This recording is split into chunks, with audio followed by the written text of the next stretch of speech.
And a very good morning to you. It is 7 a.m. Thursday, July 17th, 2025. Welcome to ONNJ Mornings. I'm Ken Rosato. We'll take your calls at 888-658-0234, 888-658-0234. You'll recall on Monday morning, meteorologist Mike Favetta had said that we were going to get some severe weather, and Monday night we did.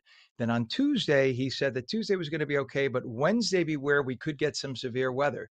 And we did. So we'll talk about that now with Mike in just a moment. But for today, partly to mostly cloudy this morning. We could see a shower, then scattered thunderstorms later. We have a heat advisory in effect. Some of those thunderstorms, by the way, could have strong gusty winds. It'll be very hot, highs mid 90s. Now we go to meteorologist Mike Favetta.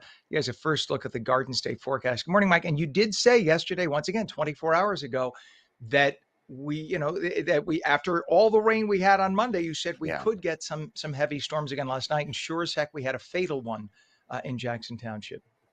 Yeah, sure. With lightning, with these storms. And it's interesting because lightning does not make a storm considered severe. All thunderstorms have lightning. It's actually the other effects of the flooding rains, the gusty winds, or the tornadic activity. It's the lightning that's impressive this season, given how tall these storms tower into the atmosphere as they move on through. There are the remnants of some of those storms last night after about 9 o'clock. This radar going back about 10 hours to show you that as those storms pass through Monmouth and Ocean County, working their way east, delivering another round of heavy rain, gusty winds, and thunderstorms. It's all due to that heat that's been pretty impressive. So the heat advisory continues today, right through 10 o'clock tonight, with temperatures that will remain feeling like 95 to 100 degrees. There it is for Essex County and really all of New Jersey, even going right down toward the coast. It's going to be another sunny day today with numbers starting off in the upper 70s, feeling like the low 80s at this hour, pretty much as warm as it was yesterday. And it's still quite muggy and humid, slightly cooler at the coast with a little bit of a breeze coming off of the water, but just about as humid as yesterday. So overnight, had a few quick rumbles of thunder, some rounds of rain, but it's the winds now blowing out of the south and southwest that's pumping in more fuel today for some more storms. I don't think we'll see as many widespread storms as yesterday, but any could be isolated in nature. All it takes is one over your neighborhood. And with these storms that could develop throughout the end of the day, you see winds will lighten up by tomorrow. It's the future cast that shows that while it looks relatively sunny for most of the day, including the midday and the early afternoon, it'll still be hot. Actual air temperature 97 toward Newark, 99 in Trenton. There's a few thunderstorms popping up over northern New Jersey and a few more across southern New Jersey right there over Cape May County. You just saw one go across Middlesex County by 7 o'clock tonight. So not as widespread, very isolated storms this afternoon.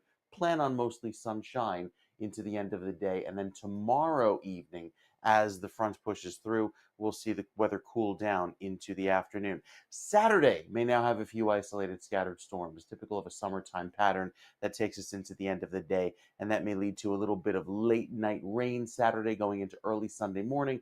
You see some of this rain cross over the state and give us some wet weather with temperatures feeling quite pleasant, actually, cooling off into the 70s later on at night before rebounding back into the 90s with sunshine on Sunday afternoon. So another hot few days ahead with high temperatures that will feel a little bit better by tomorrow. Take some time to cool us off into tomorrow afternoon. But I think today, Ken, is our last day of 90-degree heat with the high humidity, hence the heat advisory. And then when that expires tonight, we're looking good into this weekend.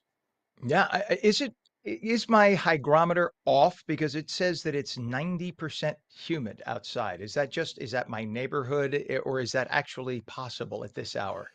So that is due to the low temperature. So where we talk about the dew points, where the temperature, where the Uh, air is saturated, that is because the actual air temperature is in the 70s right now, where you are in northern New Jersey. So Gotcha. if the Yep. temperature is in the 70s, the dew point is in the 70s, that calculates you're about at 90% saturation. So there's your high humidity, but that'll go down through the course of the day as the Mhm. temperature goes up.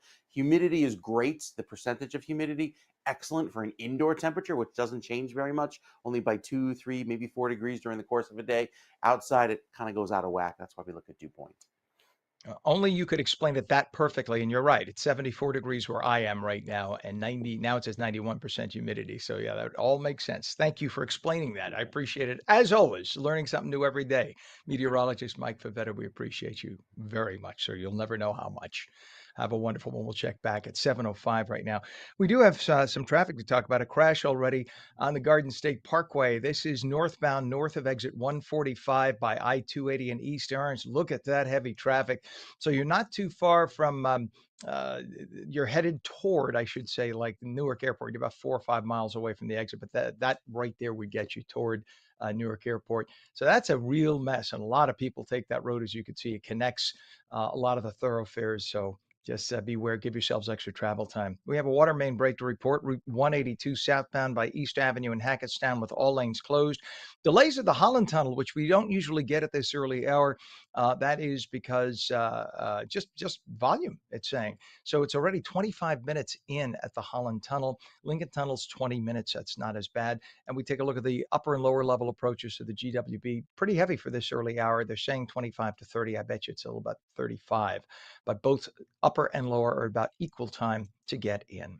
7:06, tragedy last night in Jackson Township when a lightning strike left one person dead and 13 others hurt. This happened at an outdoor archery range in the town called Black Knight, or in that town, I should say. The archery range is called Black Knight Bowbenders. It happened just about 7 p.m. Look at the size of that lightning bolt. A lightning bolt like that carries millions of watts of electricity and is extremely hot, like thousands of degrees. That's how people end up getting burns, and that's what happened. But one person, as we said, did die, a 61-year-old man. Police identify that man as Robert Montgomery of Cinnaminson. He was struck by the lightning and died. The other 13, apparently members of Cub Scout Pack 204 learning archery. They received a number of injuries, including burns. They were taken to area hospitals. The range is located right near Six Flags Great Adventure. Governor Murphy posted on X that he was praying for everybody involved. And around the same time of that incident, the National Weather Service had issued a severe thunderstorm warning for portions of Jackson. It is 7:07. The American Red Cross has opened distribution centers in central New Jersey to aid residents hit by Monday night's devastating floods. Centers in North Plainfield, Scotch Plains, and Dunellen are providing cleanup kits with mops, bleach, and gloves, along with food, water, and clothing. Volunteers report high demand with 60% of North Plainfield, over 12,000 people. Imagine that. The majority of the town was impacted by those floods. Mayor LaRon says that state level action is needed. Red Cross vans will deliver supplies to neighborhoods in North Plainfield today. 7:08, the 28-year-old man who was struck by lightning while playing golf at Ballyowen Golf Course in Hamburg on July 8th has died. That's according to his family. Simon Mariani was hit at the 15th hole during the Ironman golf competition. Despite getting CPR from his dad and fellow golfers and getting emergency care, he passed away on Monday. Mariani worked for MTS Health Partners. His funeral will be held tomorrow. A Burlington County man faces first-degree murder charges for allegedly beating to death his 72-year-old mother, Enid Wordsworth, in their Burlington Township home July 6th. Oarsman Somerville reportedly took off in his mother's car to Morris County, where he was arrested Tuesday after a serious car crash on I-287. He was taken into custody. 7:09, a triple stabbing on a Newark light rail train Tuesday, now under investigation. New Jersey Transit Police responded to an incident around midnight between the Norfolk and Orange Street stations. A male suspect was arrested on the train at Orange Street. 3 adults and the suspect were hospitalized with non-life-threatening injuries. A former elementary school teacher in Middle Township was arraigned Wednesday on charges of aggravated sexual assault, and endangering the welfare of a child. 34-year-old Laura Karen, a former fifth grade teacher at Middle Township Elementary, is accused of having a sexual relationship with the student starting when he was 11 between 2016 and 2020. Her next court appearance set for August 20th. 7:09, a South Brunswick police officer and longtime treasurer of PBA Local 166 now faces charges for allegedly stealing over $75,000 from the union's account over a 6-year period. Abraham Jason Gassman allegedly used the funds for personal purchases like home improvement tools, patio furniture, even a trip, while pocketing cash from fundraisers. That, according to the accusation. Gassman, now suspended without pay, was caught after shoplifting in Ocean Township. He's charged with theft, official misconduct, and other counts. Gassman now being held in Monmouth County. 7:10 is our time. A Hudson County resident with measles may have exposed others at several locations, including University Hospital in Newark, Hackensack University Medical Center, Roasted Coffee, and Newport Mall, both in Jersey City, and other sites between July 4th and the 9th. So apparently, as this person was feeling sick, they went, as many of us would do, from place to place seeking medical care, but they continued going from place to place, I guess looking for specialists, etc. The state health department warned everybody that they may have come into contact with this person. If you are unvaccinated or your vaccines are very old for MMR, measles, rubella, and what's the third? I always forget. Measles, rubella. Well, you know what I'm saying. It's MMR. They call it. They call it. What is it? I think Mike probably had it. Nah, never mind. Okay, so it's MMR. If you're like in your 60s or 70s, and the last time you had an MMR vaccine was when you were born, check with your doctor to get an updated vaccine because it does weaken over the decades. And the fact that there has been active measles virus in the area, I just got an updated vaccine. Mumps, thank you, Pam. Pam always to the rescue. So it's measles, mumps, rubella, MMR they call it. Forgot the mumps, the M. But just make sure your MMR is still active. And they could tell with a blood test, by the way. But if you're going to get a blood test, you might as well get a new vaccine. So monitor for symptoms just in case. Symptoms would include, this is for measles, fever, cough, and a rash. And they say that the incubation period will be till August 2nd. So between now and August 2nd, if you have those symptoms, fever, cough, or rash, they say don't just automatically go to the doctor because you could bring the virus in to everybody in the waiting room. So they're saying first contact your health provider and if you believe you were exposed so you don't spread the virus. In many cases, there's not that much you can do anyway. So they'll probably tell you just confine yourself to home, like back in the days during lockdown. 712 New Jersey's Supreme Court ruled that a law requiring hospitals, listen to this. This is unbelievable. A law requiring hospitals to treat patients who cannot pay is constitutional, even though the state does not fully cover the costs. So here, listen to what this is. You got a hospital that's privately owned, privately run. The state mandates under law that anyone who comes into the hospital must be accepted and treated whether they could pay or not. Makes sense, right? Because how are you going to turn somebody away? They could potentially die. But traditionally, the state would cover the cost if the person didn't have insurance or couldn't pay. That way, the hospital wouldn't go bankrupt and close down. Well, the Supreme Court says to that. New Jersey Supreme Court says even though the state in some cases only pays 1% of hospital costs, 1%. And mind you, illegal aliens usually do not have health care. So many of them use the hospital, and many in poor neighborhoods use the hospital as their primary care practitioner. You go to the ER, it has 200 people, many of whom can't afford to pay. I'm sorry for them. I feel badly for them, of course. But traditionally, the state would eat the cost. Now the Supreme Court says, okay, the state is no longer going to eat the cost, but the hospital has to eat the cost. Well, where do you think the hospital is going to get the money? It's one of two things. Either they're going to charge you more or your insurance company more, which means your premiums go up, or the hospital goes bankrupt. That's it. And the Supreme Court says, go to hell. Screw you. That's what Democrats in New Jersey, that's the way Democrats view you. You are nothing but a cow whose teat they could suck off of. You are nothing more than a vat of cash to run the state so they could get reelected. Remember that the next time you go to vote.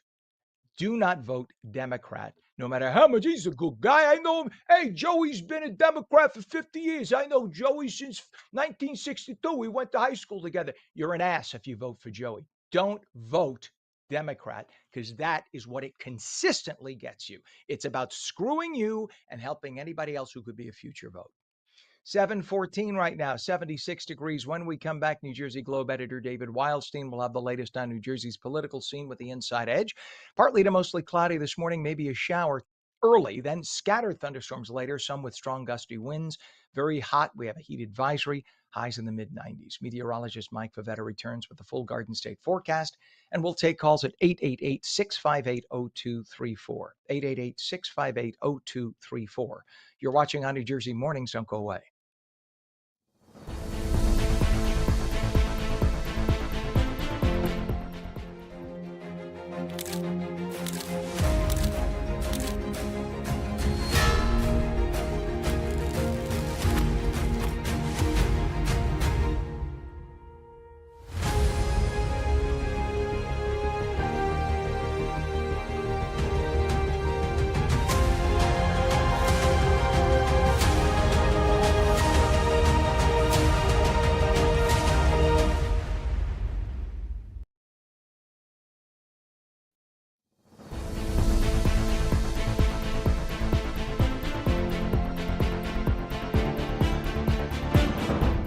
Welcome back to On New Jersey Mornings for your Thursday. I'm Ken Rosato, 716. Your calls are coming in now, 888-658-0234. Partly to mostly cloudy this morning. Maybe a shower, then scattered thunderstorms later, some with strong gusty winds. We have a heat advisory in effect, highs in the mid 90s. Straight to meteorologist Mike Favetta with the full Garden State forecast. Good morning, Mike. Good morning, Ken. I want to show you the radar and lightning from last night around 7:30 in Monmouth County, right there toward Jackson, where that lightning fatality happened. Look at all of these bolts with these two separate and distinct thunderstorms as they were working through right across 195. There's Route 9 going just west of the Parkway. More than 200 strikes in that 15-minute time period. And you see them broken down here between positive strikes and negative strikes. The positive one is the one of concern, and to have 68 positive strikes in that 15-minute time period is impressive, because those are usually only seen toward the end of a thunderstorm, signaling the final big boom that you hear, because positive strikes only compromise about 1% of all lightning strikes, because they're so not only so rare, but they're so infrequent. They exude about 100 times more power than the average negative lightning strike, because the strike goes from the top of the cloud all the way down to the ground, energizing, and there's a lot more energy with that strike as it works its way to the ground. So lots of lightning yesterday with those storms. 2 fatalities in 1 week is quite impressive, given how strong these storms have been due to lightning. And with our weather staying quite unsettled through this afternoon, we get a decent amount of sunshine today, but it still could pop up a rogue thunderstorm like you saw there. Not much of New Jersey had storms yesterday, only that one area in Monmouth County. That'll be the case again today, just a very isolated storm that sits over a certain location and could give us quite a bit of lightning, with, of course, response to the heat. All of that hot weather, heat index already at 79. Look at the unsettled weather back off to the west. Those are the clouds and showers that'll be returning today. But again, we get a decent amount of sunshine when it returns later on. UV index is way up again at a 9. Plenty of sunshine throughout this afternoon. We're back up at very high. And the dew point, or the humidity, is also high going into this afternoon, but it starts to drop come tomorrow morning into the end of the day, with those temperatures dropping into the 50s, the dew point into the 50s, and staying there at least through the first part of Saturday, helping us to dry out, making it feel more comfortable. And then we see a resurgence in the humidity by the end of the weekend. But it's still not terribly oppressive this weekend. It'll actually feel quite nice. Highs today back up in the 90s, so we are still have that heat advisory through the end of the day into this evening. 97 is how it'll feel around 5 o'clock there in Hackensack with all of that sun. By tomorrow morning, winds shift. They blow in from the north and west with that front, helping to drop the temperature into the 70s and then the 50s even by Saturday morning, feeling much more pleasant. Maybe some more clouds on the early end of Saturday, leading to a late day shower. But overall, I don't think we're talking about these big time flooding rains with these isolated storms. They're very sparsely scattered into the end of the week, and especially this weekend. There is, however, that other round of rain that comes in late Saturday into Sunday, which clears by Monday, and we're back to nice dry weather come Monday and Tuesday of next week. So this weekend looking pleasant overall. Oh, the camera. Overall, a nice start to the week. with plenty of clear sky to begin, and it stays pleasant into the end of the weekend with a little bit more clear sky by the end of the weekend. Sunday, 85 and sunny. Little chance of a late day shower, but beyond that, I think we're looking quite nice. So we get another weekend in a row, Ken, of pleasant weather. There you go. We like that. Thank you so much, Mike. And let's take a look at this if we can. This is mile marker 147.0, exit 145 overpass on the Garden State Parkway, which we showed you earlier was bumper to bumper, but look at how that's cleared. So that was as a result of a crash right beyond that little overhang sign thing. Just beyond that was a crash. So emergency officials already pulled it off to the shoulder. So that is now cleared up. So you won't have a problem on the GSP. We do have a disabled bus now at the Lincoln Tunnel, North Tunnel westbound. It's starting to cause traffic to build because the left lane is blocked. So next time we are on in 10 minutes, we'll show you that camera shot because it's now heavy. We don't want to waste time right now, but we'll get that camera shot. Taking a look at the Holland Tunnel. Holland Tunnel is actually moving better than it was 20 to 25 minutes, but the approach to the GWB starting to build upper and lower levels, 80, 95. The upper level and lower level both coming in at about the same speed, but they're saying 35 to 40 minutes now into Manhattan. It is 7:21. Tragedy in Jackson Township last night when a lightning strike, you heard Mike talking about this with all those lightning bolts, a lightning strike left one person dead and 13 others hurt. It happened at an outdoor archery range in that town, the archery range called the Black Knight Bowbenders, just about 7 p.m. A 61-year-old man, police identified as Robert Montgomery of Cinnaminson, was struck by the lightning. He died. The other 13, apparently members of a Cub Scout pack, Pack 204, received a number of injuries, including burns. They were taken to area hospitals. The range is right near Six Flags Great Adventure. Governor Murphy posted on X that he was praying for everybody involved. Now, around the same time of that incident, the National Weather Service did issue a severe thunderstorm warning for portions of Jackson. But again, if there is a threat of thunderstorms, and you are outdoors, seek shelter. And by shelter, I don't mean go under a tree. Never do that. Go inside someplace. If the only place is a car, that's better than nothing, but seek shelter. Go inside. At least a car is grounded. So if the car is hit, the electricity will dissipate and go out the tires. But you do not want to be outside in open land when lightning is anywhere near. If you hear a crackle of thunder 10 miles away, you could be hit. So just beware of that. 722. A new internal poll from a super PAC backing Republican Jack Ciattarelli shows Democrat Mikey Sherrill leading by just 5 points, 47 to 42% in the New Jersey governor's race, with 11% undecided, meaning he still has a shot.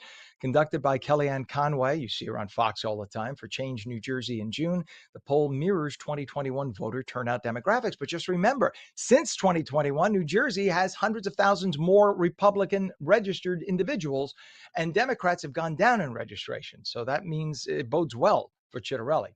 Conway notes Ciattarelli's near upset of Governor Murphy 4 years ago and highlights voter demand for change.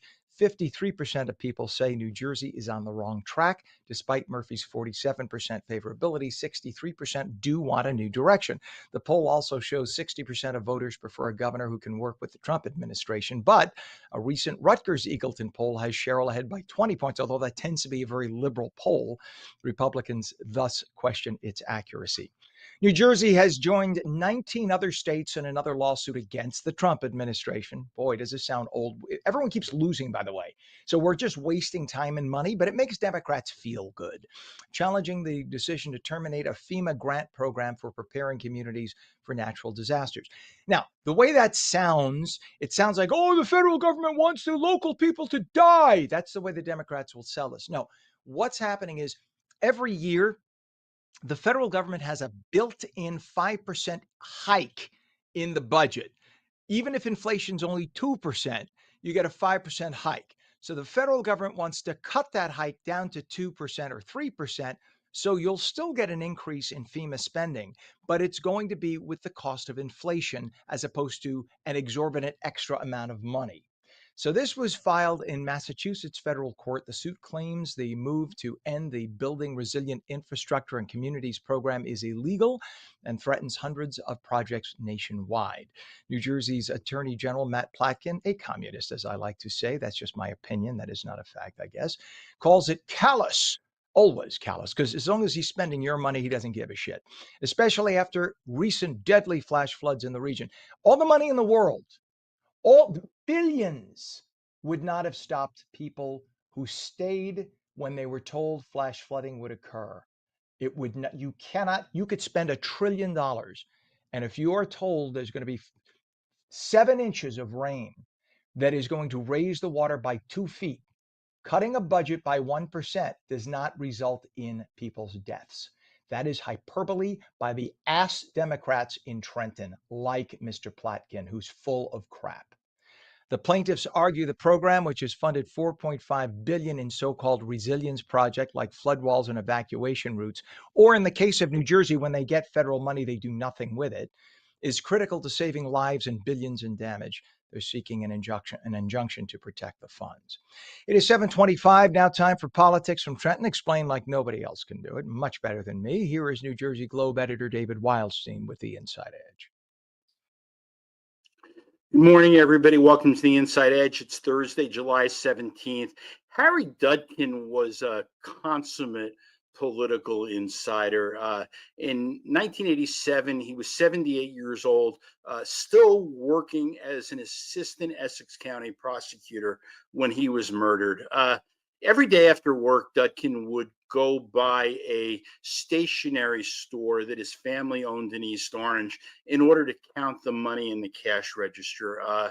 He was murdered in the back office of that store 38 years ago, and his murder remains unsolved. Detectives initially believed that Dudkin had fallen and hit his head, but the following day, during an autopsy, a 38 caliber slug was discovered in his skull. And when police finally canvassed the neighborhood looking for information, 2 days had passed since Dudkin's murder. Only then did investigators realize that the store's daily receipts were missing. It was a strange robbery. If it was a robbery at all, Dudkin still had a wad of cash in his pocket. The safe in the office was unlocked, and there was cash inside of it.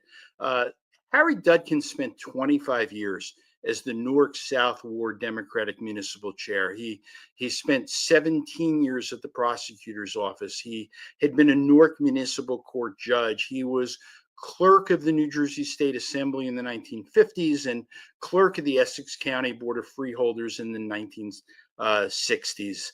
He ran 2 competitive races for Congress, both times against Republican Congressman Robert Kane, the father of the future governor. The first one was in 1948, and Harry Truman had endorsed him during his own campaign stop in Newark during the first week of October that year. But Kane beat Dudkin by 4,700 votes. That was an 8-point race.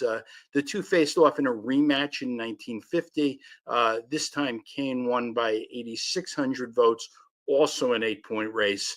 I knew Harry Dudkin just a little bit. I was a 25-year-old mayor when he was killed, and I think about him once in a while. He was always a very nice man, loved politics, and never hesitated to talk about that day that Truman came to Newark to campaign for him and 2 other young Democrats seeking to flip congressional seats in Essex County, Peter Rodino and Hugh Adonisio. A couple of years ago, I filed an Oprah request with the prosecutor's office looking for the file. I thought about writing a story on the cold case, figured that could be interesting. And hey, you never know what might click even after all these years. But my Oprah request was denied because this was still considered an active investigation. That's it for today, everybody, and I'll be back tomorrow.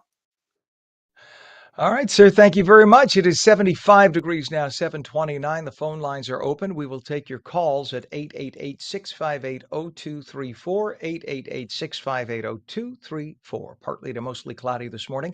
Maybe a shower, scattered thunderstorms later, some with strong gusty winds. It'll be very hot. We have a heat advisory in effect. highs mid-90s. The full Garden State forecast with meteorologist Mike Favetta in a moment. You're watching On New Jersey Mornings, seen daily at ONNJ.com, Roku, Fire TV, News On, Samsung TV Plus, Apple TV, YouTube, Facebook, and X. Now streamed live on Rumble and Twitch at twitch.tv/OnNewJersey. We'll be right back.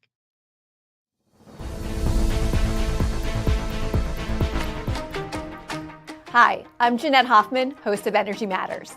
Join me every night at 6 p.m. where we're discussing energy affordability, challenges, and solutions with stakeholders and elected officials. Join me weekdays at 6 p.m. on Energy Matters on ONNJ.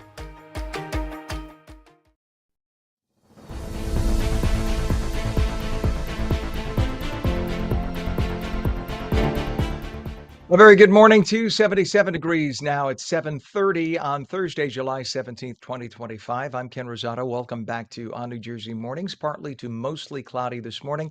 Maybe a shower, scattered thunderstorms later, some with strong gusty winds. So beware. We have a heat advisory in effect too. Very hot with highs in the mid-90s. Meteorologist Mike Favetta with a detailed Garden State forecast. Good morning, Mike. Does this we had 90s yesterday, right? So We 90s did. today. If we have 90s tomorrow, that's a heat wave at that point, right?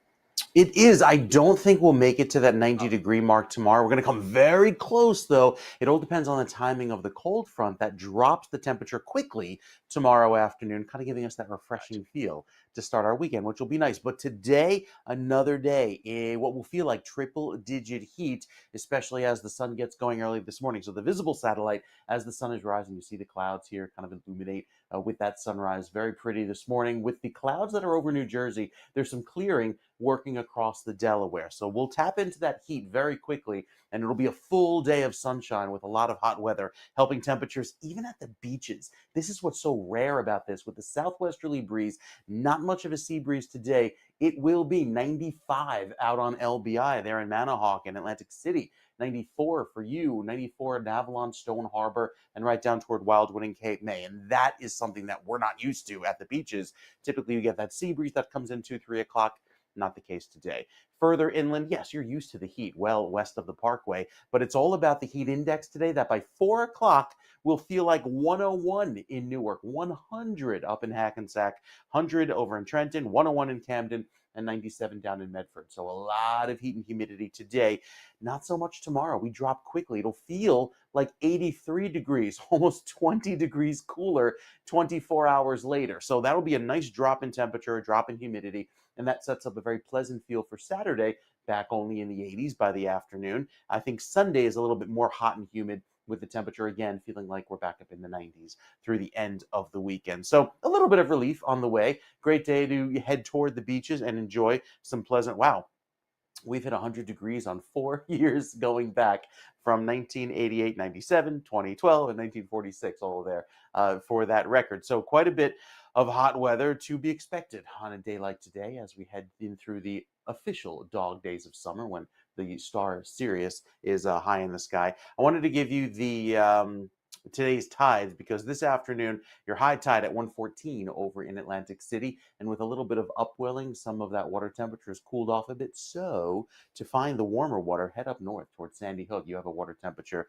last report of 80 degrees. That is very pleasant. That's just 4 degrees cooler than the Gulf of Mexico. So nice. You don't have to travel very far to experience that tropical water and tropical warmth. UV index today a 9, very high, mostly sunny at the beaches, and a great day to head out on the water. High tide over in Barnegat Bay, 1:31 p.m. and the bay water temperature nice and warm. So a low risk of rip currents for all of the Monmouth and Ocean beaches. If you head down toward Burlington and Atlantic counties through Cape May County, you have a moderate risk of rip currents there. Again, that's primarily due to the wind direction, kind of going in line and parallel to the shore.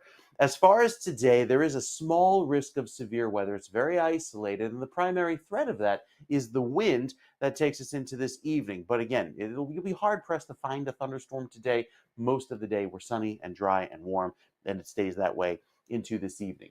Here's the cold front that comes through later on in the day tomorrow, sweeps on by, clears us out, cools us down, and makes us feel very pleasant going into Saturday morning. I think Saturday may have a late day shower or sprinkle, but it clears out by Sunday. So Sunday is actually looking like the better day with that front that pushes through. Got a lot of sunshine on the board, and it'll feel pleasant going into the second half of the weekend with a little bit more heat and humidity.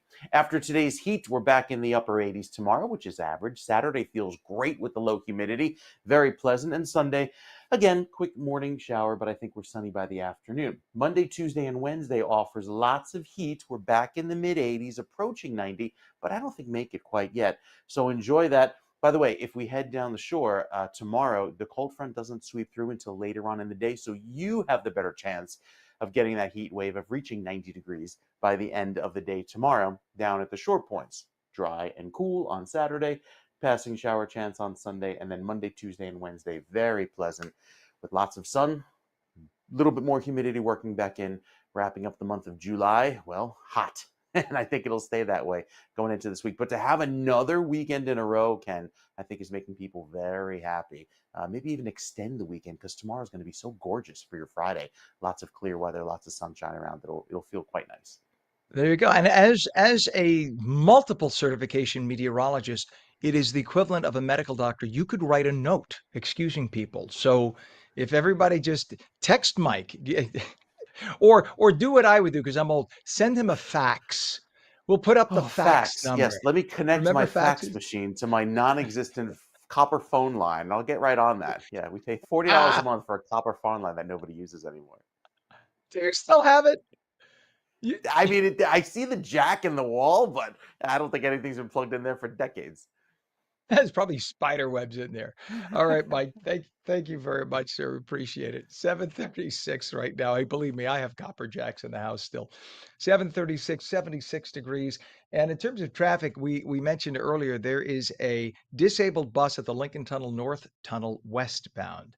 One left lane is blocked. Apparently now there are delays eastbound as well as you approach. So we could take a look at the camera. This is Route 3 eastbound into 495 camera 2. That's a combination of volume and could be, I mean, there wouldn't be rubbernecking because the westbound tube is not visible to people heading eastbound, but nonetheless there is a buildup of traffic, as you can see. And what's funny is, because there is a slowdown of people westbound, you see how light the traffic is toward the left of the screen. That's because everybody's jammed up on the Manhattan side right now trying to come into Jersey, and as a result the westbound traffic on 495 is barely existent, as you can see. But nonetheless, it is a little heavy going in. We're told 25 minutes into Manhattan heading eastbound. The Holland Tunnel right now is about 20 minutes in. Let's take a look at the 8095 approach to the George Washington Bridge.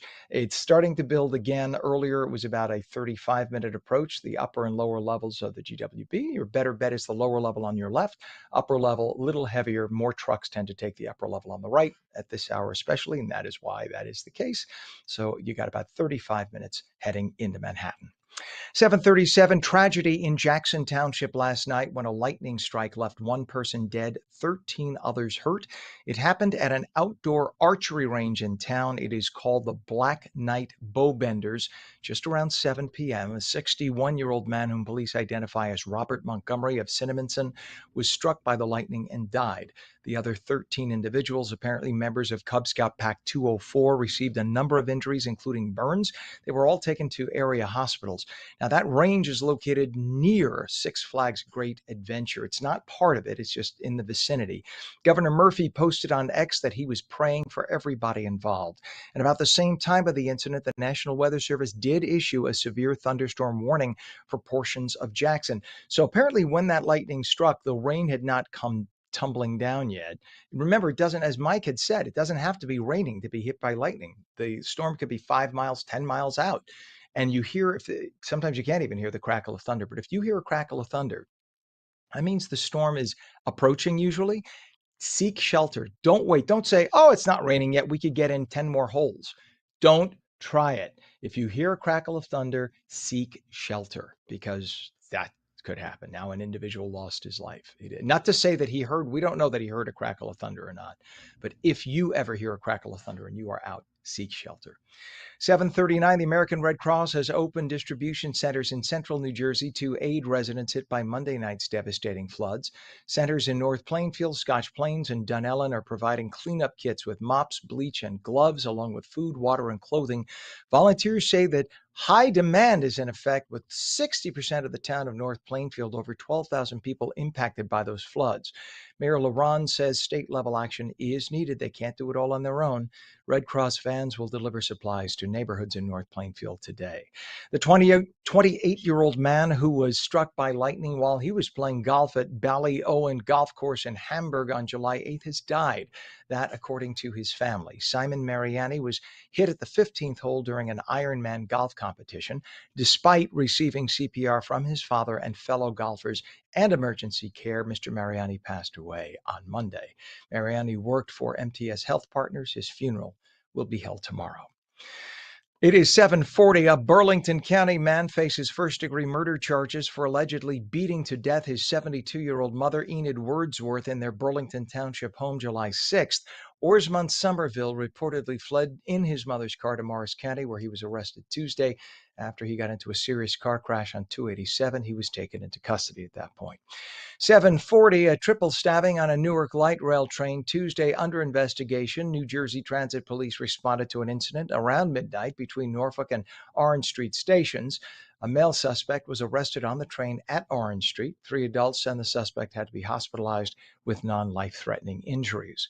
7:40, a former elementary school teacher in Middle Township was arraigned on Wednesday on charges of aggravated sexual assault, and endangering the welfare of a child. 34-year-old Laura Karen, a former 5th grade teacher at Middle Township Elementary, is accused of having a sexual relationship with a student starting when he was just 11, between 2016 and 2020. Her next court appearance set for August 20th. 7:41, a South Brunswick police officer and longtime treasurer of PBA Local 166 now faces charges for allegedly stealing over $75,000 from the union's account over a 6-year period. Abraham Jason Gassman allegedly used the funds for personal purchases like home improvement tools, patio furniture, even a trip while pocketing cash from fundraisers. Gassman, now suspended without pay, was caught after shoplifting in Ocean Township, according to investigators. He's charged with theft, official misconduct, and other counts and is being held in Monmouth County. It is 75 degrees at 7:42. A Hudson County resident with measles may have exposed others at a number of locations, including Newark University Hospital, Hackensack University Medical Center, Roasted Coffee in Newport Mall in Jersey City, and other sites. This happening between the 4th of July and the 9th of July, that according to the state health department. If you are unvaccinated or you're older and the last time you had a measles vaccine was when you were a baby, you could be susceptible if you were in those locations at around the time that that individual was there. So monitor for symptoms like fever, cough, and rash until August 2nd. The incubation period is over after August 2nd. If you do have those symptoms, contact, and by contact, I don't mean show up. Contact, phone or telemed. Contact your health provider. If you believe you were exposed or you have those symptoms, you don't want to just show up at an ER because you will help spread the virus that way. You don't want to do that. Staying home is probably going to be your course of treatment anyway. So just stay home, call your doctor if you have those symptoms. 77 degrees. The temperature keeps ticking up as we speak. It was 75 half an hour ago. So 77 degrees here in northern New Jersey. It's only 73 in Trenton, where apparently they have more clouds. 77 in the northern part. When we come back, federal agents make a huge arrest of an MS-13 gang leader in the state of Michigan, one of two of these people who were arrested was wanted in El Salvador for murder. How did the two who were arrested end up here living freely among us? That's the question. Oh, thank you, liberals. They were allegedly committing crimes to support themselves. Former mainstream media TV news anchor Dave Bondi will join us with the details. He now has his own newsletter called Keeping It Real, and he has a podcast called Keeping It Real with Dave Bondi on Substack. Check it out. Subscribe if you can. It's really fascinating. Partly to mostly cloudy this morning, maybe a shower, then scattered thunderstorms later, some with strong gusty winds. It'll be very hot. We have a heat advisory in effect. Highs today, mid-90s. Meteorologist Mike Favetta returns with your full Garden State forecast, and we'll take calls at 888-658-0234. 888-658-0234. You're watching ONNJ New Jersey Mornings for your Thursday. Don't go away.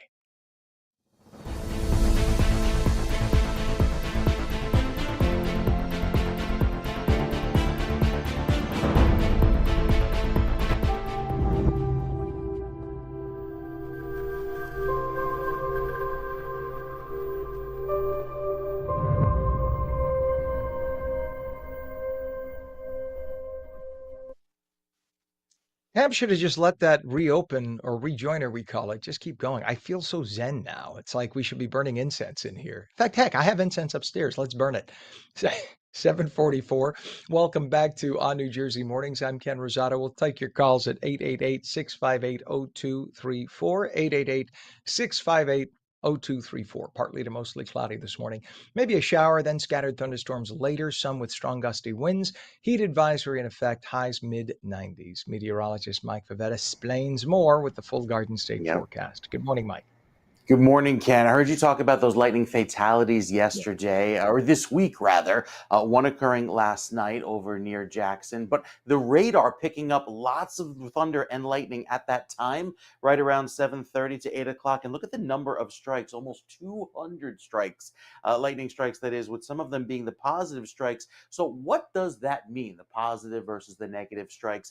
The positive strikes are essentially the ones that come from the top of the cloud, right there, and go all the way down to the ground. They contain a lot of energy, usually 100 times more energy than your average negative lightning strike. And these are about 99% of the strikes, the negative strikes. They go from the top of the cloud to the different charge at the base of the cloud, and then that charge is released down toward the ground with the opposite pole. Some of these storms happening obviously near water, near open fields. It's important to go inside and be in a permanent four-walled location, not a canopy, not somewhere that's underneath another tall structure, because obviously those can attract lightning. But here's the kicker, is that lightning temperatures can reach 50,000 degrees. That's hotter than the surface of the sun, which is only about 10,000 degrees. So it's important to take lightning very seriously. And remember, when the Weather Service issues a severe thunderstorm warning, lightning does not make a thunderstorm severe. It's the gusty winds, the flooding potential, the hail that has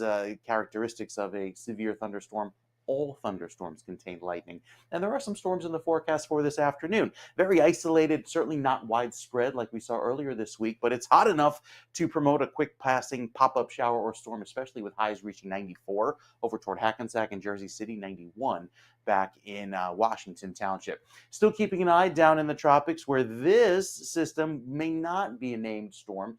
Dexter, the D storm, is the next one named on the list. Usually happens in mid-August on average. Well, you can see that orange area going to a shade of yellow, meaning that we're a low risk of formation in the next few days as that area of convection kind of drifts back over land. So not expecting to see that form, but we still have a ways to go. We are here right now in July, and we have a long way until we get to the peak of hurricane season, which is the middle of September.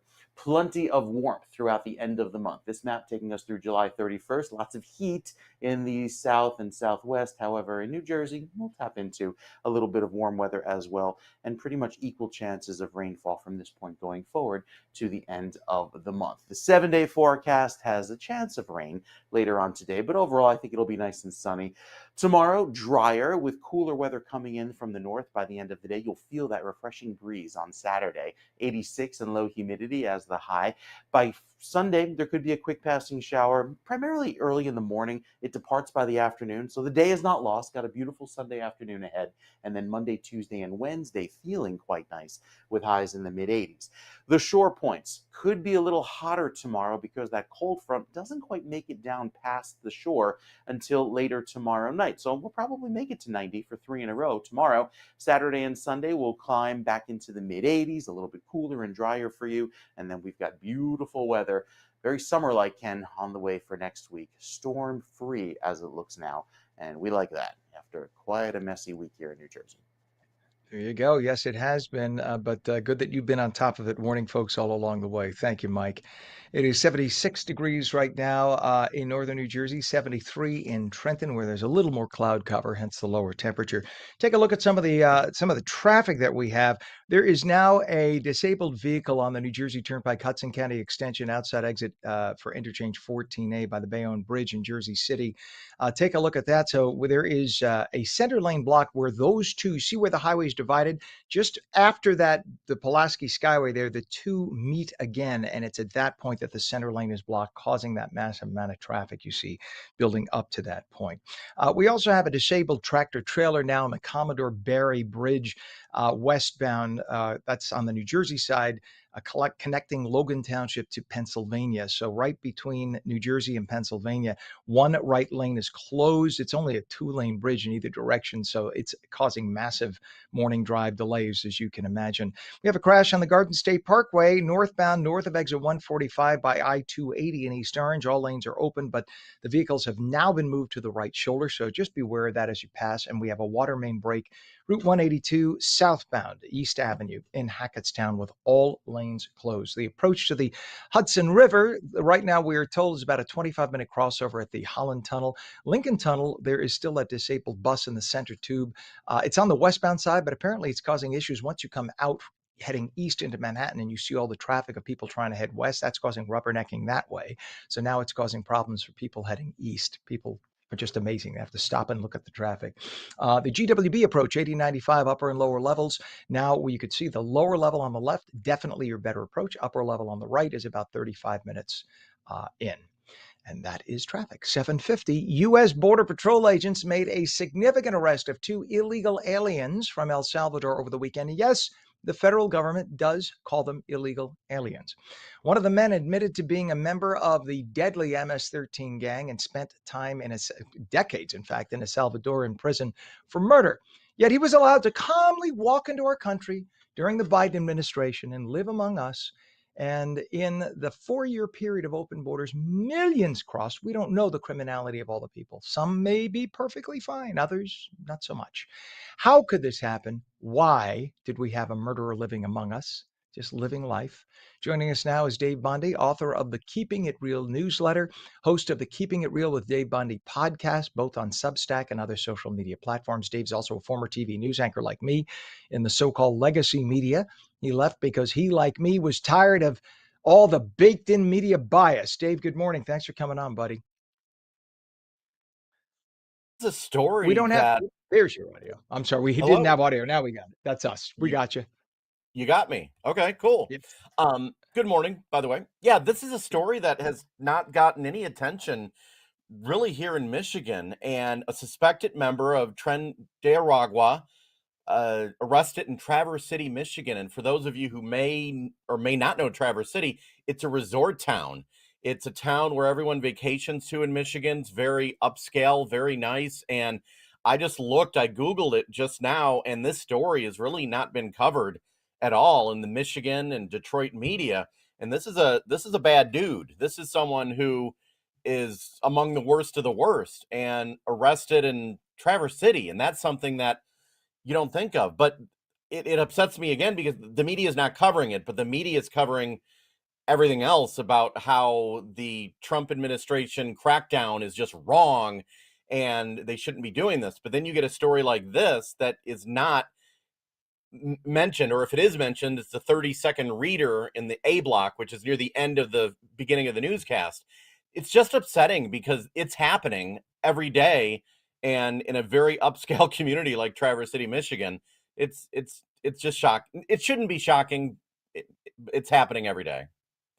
You know, it's amazing, Dave. I saw there's a congressman. In fact, he's the youngest member of Congress. He looks like he's 12. He's Hispanic and African-American mixed gentleman. I say that because now I want people to look out for him. And I only say that because I can't remember his name off the top of my head, but he's from Florida, but from a Democratic part of Florida up near Tallahassee, I believe. And he is very handsome, very eloquent, and on decrying the Trump administration every single day. He was one of the people that visited the alligator Alcatraz, as it is called, calling it just poor, subhuman conditions, because in some rooms, the temperature is 82 degrees. Congress, see, this show shows Gen Z and how coddled they are. Congressman, when I was a kid, only about 1 in 6 people could afford air conditioning. Every house in the summer was at 80-something degrees, right? I didn't come have from it. how big a family? You didn't have AC. I didn't have AC. We had a big old house built in the 1860s. We only had one window unit air conditioning on the main floor in the living room. Other than that, in fact, in the summer when it was like 90s, we would sleep on the floor in the living room. It was so hot. Other than that, you were SOL. So the coddled child that he is thinks 82 degrees is subhuman. You don't die at 82 degrees, True. Congressman. It's perfectly True. fine. The other thing is he says, They're living in cages. It's called a jail, right? The fact is, they've committed a crime. Here's the best part, Dave, that I love. Every illegal alien in the United States right now never has to see the inside of a jail. They can get their little belongings in a little bag and go back across the border from whence they came. Nobody's going to stop them. They will not be put in a holding cell. They will not be separated from their children. They will be able to go freely. And in fact, if they go through the process with the app, they'll get $1,000 check. So much for the evil Trump administration. They will get $1,000 to voluntarily go home. That's it. But if they choose to stay and break the law, they've been warned 12 million times, they will get arrested. So what is inhumane about that? Please help me with And this because I can't comprehend. yeah, and I'll be fair, if mistakes are made, if there is someone who is an American citizen who's caught up, yeah, mistakes might be made, and I will call them out for that. But they're dealing with millions and millions of people that were allowed to be entry into the United States from the Biden administration. So they were left with pure chaos, and mistakes may be made at times, but what they were left with to deal with, it was literally, I mean, I don't know how they're dealing with it finding all these individuals, because literally not only the United States government, but the NGOs were just by the day, hundreds, thousands coming into the country. So the Trump administration, they had to start from ground zero. And I don't know how they're doing it or coordinating this, because there's millions of people in this country that were allowed to come in just within the last 4 years. And yes, many of them are very dangerous people. Some are not, but how do you deal with that? I know they're working it out now. I don't know how they're doing it. Well, the MS-13, you had Tren de Aragua arrest. There was also an MS-13 arrest. We were showing the Yeah. MS-13 guy on the screen. The MS-13 guy is a convicted murderer. He told authorities, he told ICE that this guy, apparently he spent more than a decade in El Salvadoran prison, which is why he escaped and got to the United States to get away from it. So he is a convicted murderer, and he was just walking among, committing crimes at will whenever. He was hanging out with another guy, and they were heading up Tren de Aragua here. So this is the thing. It's obscene. These are certified terrorist foreign organizations, and liberals don't give a damn about it because it doesn't fit the narrative. They want Catholics to be monitored by the FBI, traditionalist Catholics. But if you're a murderer from another country here illegally, that's just fine. Just beyond me. But I honestly think that narrative, if they stick with that for the midterms and then the next presidential election, I don't think it's going to go well for them, because even people I talk to who are more towards the center or the left, they care about safety. And going with that messaging, not necessarily supporting convicted murderers, but in a way, yeah, supporting them, I don't think that's going to do very well in messaging. I think people are waking up, and even people on the left. I interviewed a woman in Chicago a couple weeks ago who used to be a Democrat. She's now a Republican, and she turned Republican because of these sort of instances. I think it's a losing message, and it could solidify Republicans in office for another 2-4 years. It just floors me that they're continuing to go with this as their platform. And again, to repeat, I sound Pollyannish here, but to repeat that not one human being who is an illegal alien, and that is the legal federal term for them, so you could call me insensitive all you want, not one human being needs to be rounded up and put in to a holding cell of any kind, because they have been offered. You get on your phone, you could download the app, and you could say, okay, my family and I need 2 weeks. We're going to get our stuff together. We're going to move back to insert country here. And by the way, it's not just Central America and South America. There's plenty of people who were here from China, plenty of people who were here from Eastern Europe. So it's not, I hate this whole racist thing. They're from all over the world, you asses. So stop right away. This is why the Democrats, when you keep calling someone something over and over again, you keep calling them a racist, misogynist, whatever, homophobe, you do it over and over again, you desensitized them to it. It's no longer, it doesn't hold the bite that it does when you call somebody a racist. If everybody's a racist, then nobody's a racist.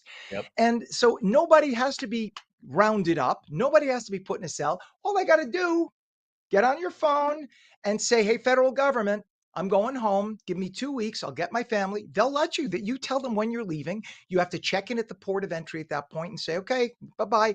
Then you'll get a check for $1,000. There is not a country on the planet that pays you to go home.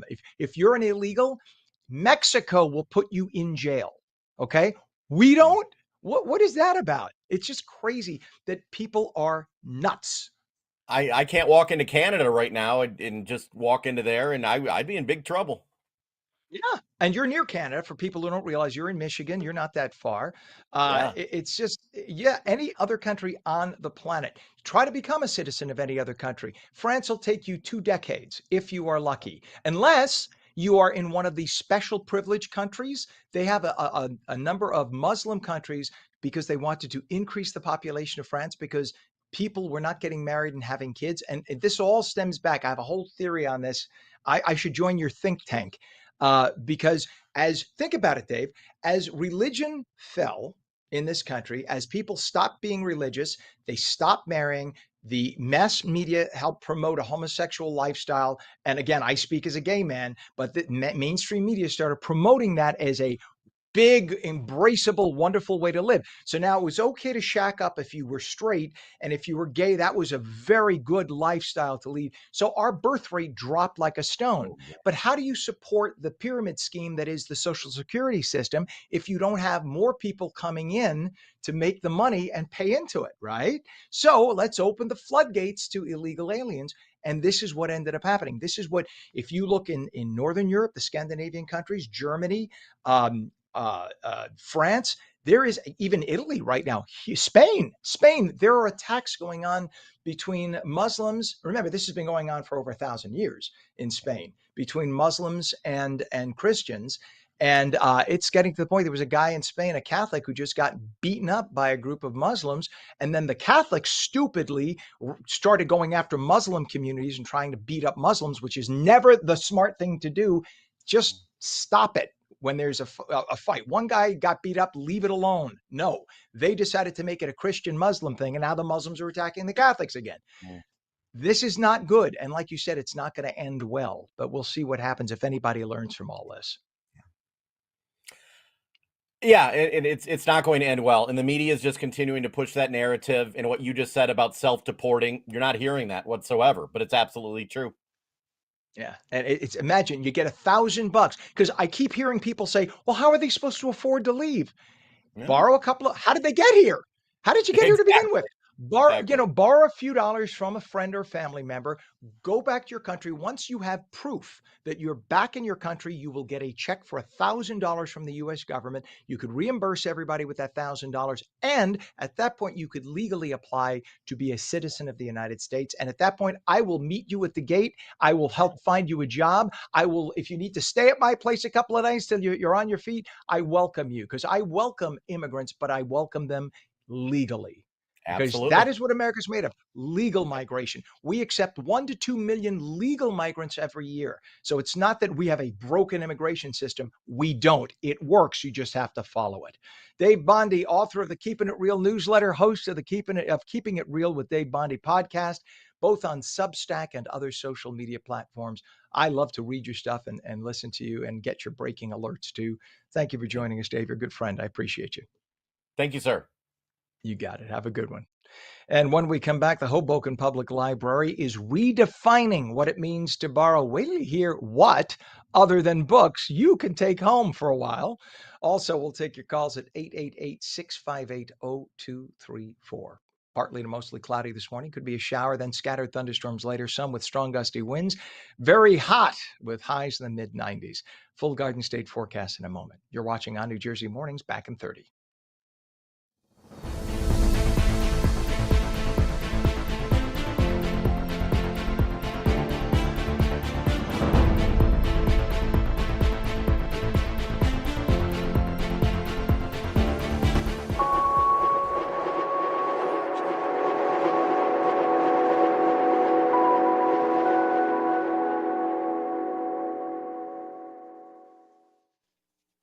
And a very good morning, 8:04, Thursday, July 17th, 2025. Welcome back to ONNJ Jersey Mornings. I'm Ken Rosato. We'll take your calls at 888-658-0234. Let's get straight to meteorologist Mike Favetta. We have potential for some strong, severe storms later in, maybe not severe, but strong storms, gusty later in the day. Hey, Mike.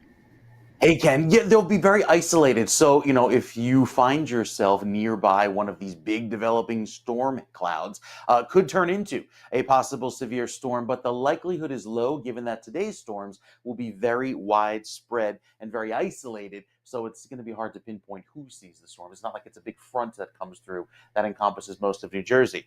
What we are seeing now on the satellite picture is a nice clearing at 8:05. Look at this beautiful clear sky that's taking over across most of central and southern New Jersey. The early morning sprinkles and showers up to the northeastern corner of the state by Essex and Passaic over toward Bergen County, down toward Hudson County. Those are exiting quickly, leading to a hot day. So the heat alerts that are in effect are a heat advisory through 10 o'clock tonight for temperatures that will feel like 95 to 99 degrees. That's for the entire state, going right down toward the coast. Already, we start off with temperatures warming in the sun, 79 degrees where the sun is warming places like the Philly suburbs there in Camden. But you head up toward Newark and Hackensack, and it's only in the mid and upper 70s. So still a while before the sun breaks through there. It's running a little bit cooler than yesterday, thanks to the delay in the morning sunshine. But again, we're going to warm up even warmer than yesterday, thanks to all of that humidity as well, making it feel like it's in the low 100s, triple-digit heat index forecast for this afternoon. So as the morning clouds depart, with it, we have a clearing through the day. It's a southwesterly breeze that could be gusting up to 19, 21 miles per hour. You see 23 miles per hour there over toward the beaches. And this prevents a sea breeze from developing at the beaches, meaning it's going to be hot and humid even toward the waterfront today, all thanks to that wind direction. That is until the wind switches direction tomorrow and drives in some cooler, drier breezes. As far as the temperature today, we're going to feel like it's in the mid 90s to around 100 until 2 o'clock today. And then once we get into 3, 4 o'clock, it'll be 96 in Camden, 97 in Trenton, 96 in Newark through the 5 and 6 o'clock hour this evening. Very warm and humid, but not much thunderstorm activity today. The thunderstorm that does pop up, again, very isolated, could turn severe. However, it's going to be a low risk overall statewide. Then tomorrow, notice the wind shift, the arrows coming from the north and west, driving temperatures down into the 50s as soon as Saturday morning. That'll feel very pleasant, refreshing with a nice dry breeze. Could see some early morning clouds on Saturday, and then Sunday that clears for some nice dry weather. So here's the forecast for Saturday night with a quick passing shower. Sunday morning clears out nicely. It cools off again into the low 70s, warms back into the 80s and low 90s, but still less humidity this weekend. It'll feel quite nice.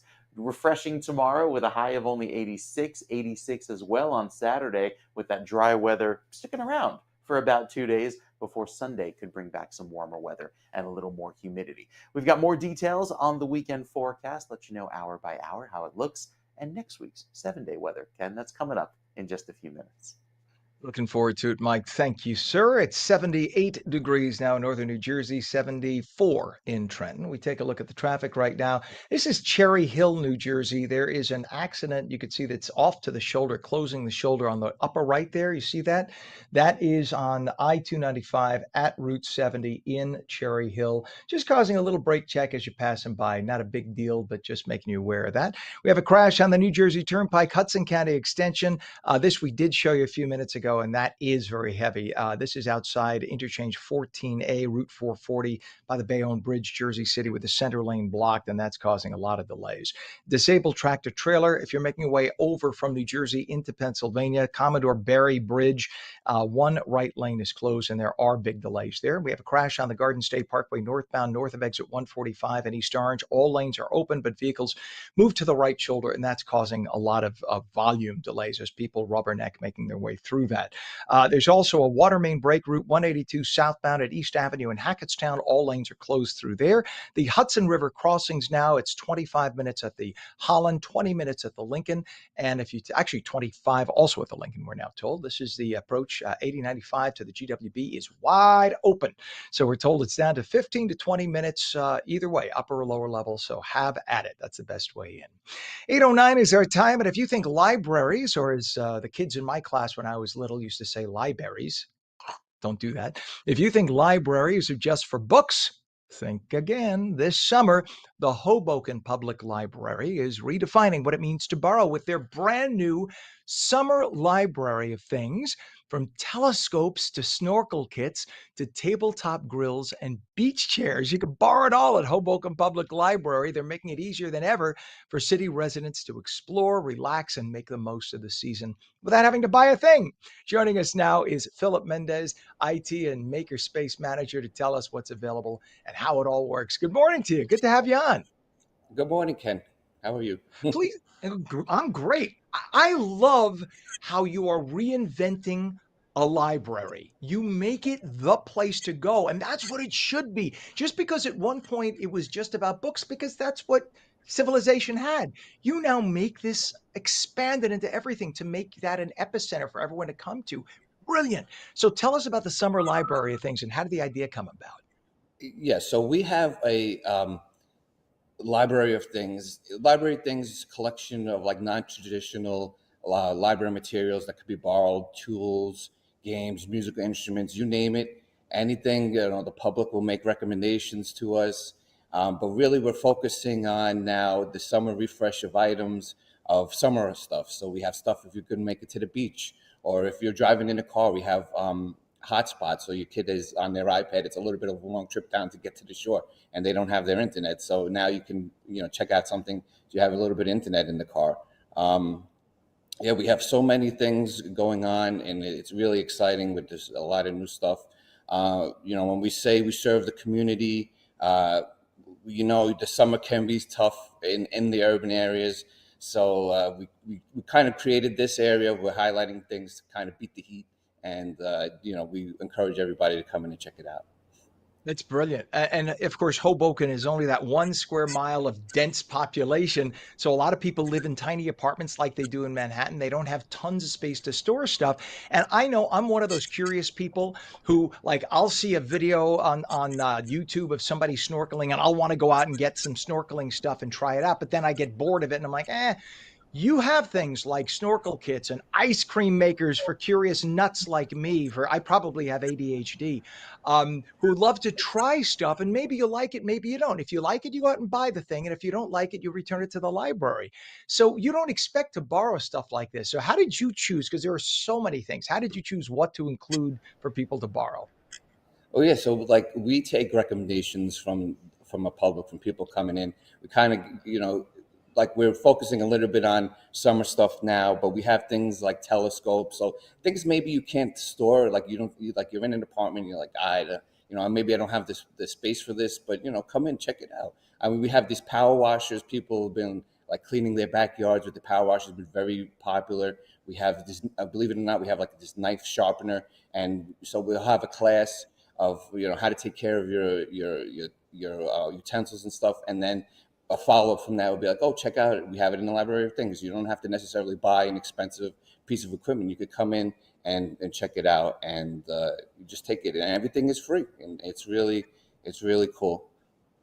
And while you're in the library, if you want to learn more, you can go get a book on it. It's right there. Take the book out, right, along with the telescope. Get a couple of books on astronomy, a couple of books on ice cream making, because you have ice cream makers, a couple of books on snorkeling. It's right there and it's free. This is what we all pay for with our taxes. Take advantage of it, right? And when you get hooked on a library, I am hearkening back to the New Rochelle Public Library when I was a kid. It was one of my favorite places in the world. I loved spending time there. And once a kid gets hooked on a library, I mean, that's a good place to get hooked. Keeps you out of trouble and it helps you learn. So what's the response been so far from the community? Oh, yeah, it's been great. Like we wanted to show off our telescope. Let me show you some of the things we have. Cool. Quickly, just turn over here. We have like umbrellas. and there's a little like inflatable pool, because you could put that in your backyard in your Hoboken apartment. There's like your snorkeling set and your beach chair if you want to take out to the beach.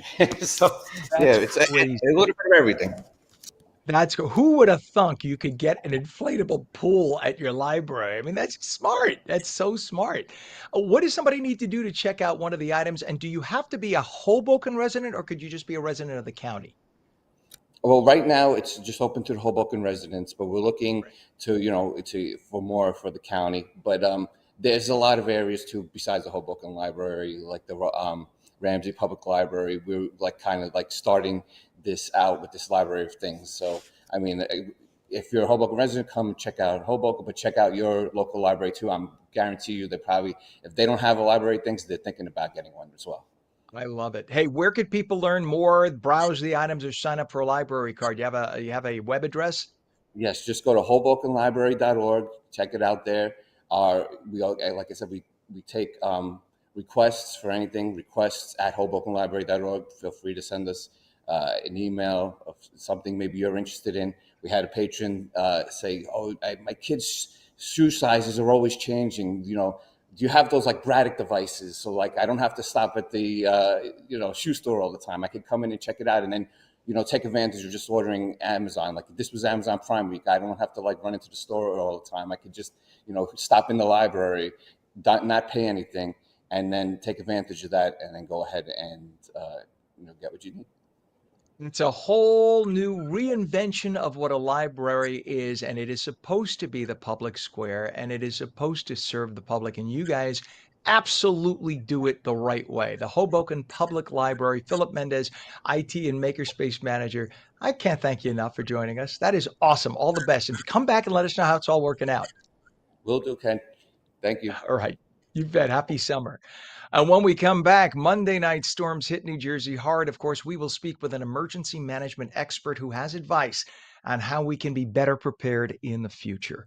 Partly to mostly cloudy this morning, maybe a shower, then scattered thunderstorms later. Some could be strong gusty winds, but again, very isolated. It'll be very hot with a heat advisory in effect, highs in the mid 90s. Mike will be back with the full Garden State forecast. You're watching on New Jersey Mornings. Don't go away.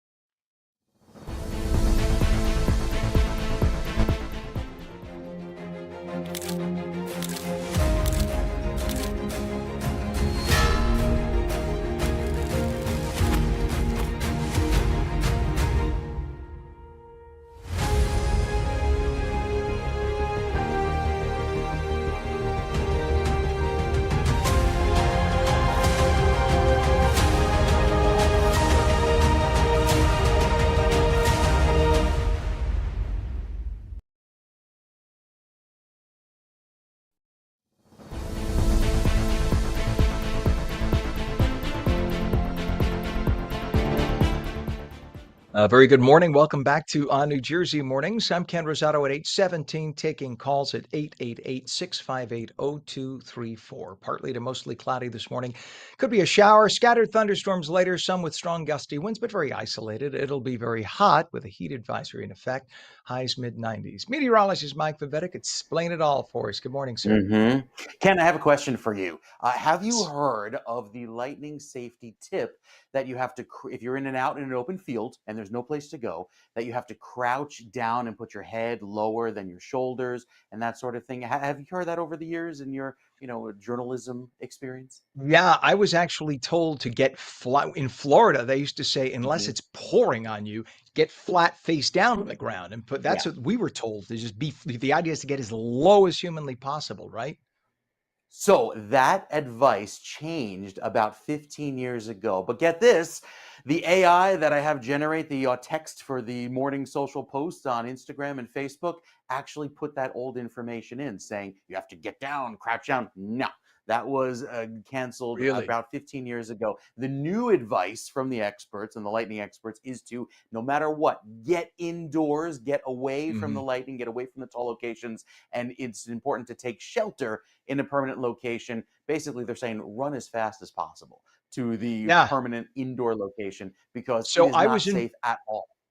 I was in Florida. That would have been 1998 when I had that advice. So that you're right. So it would have changed since then. But Yeah. we were really told that when we were out in the Everglades and there was no place to seek shelter. There really Hmm. was nothing. And Right. I guess that's Yeah. where they told us to do that. So, but ultimately we could run to our live truck, which would be within a mile. So, but Yeah. yeah, that's But great advice. that's I'm glad you're saying it.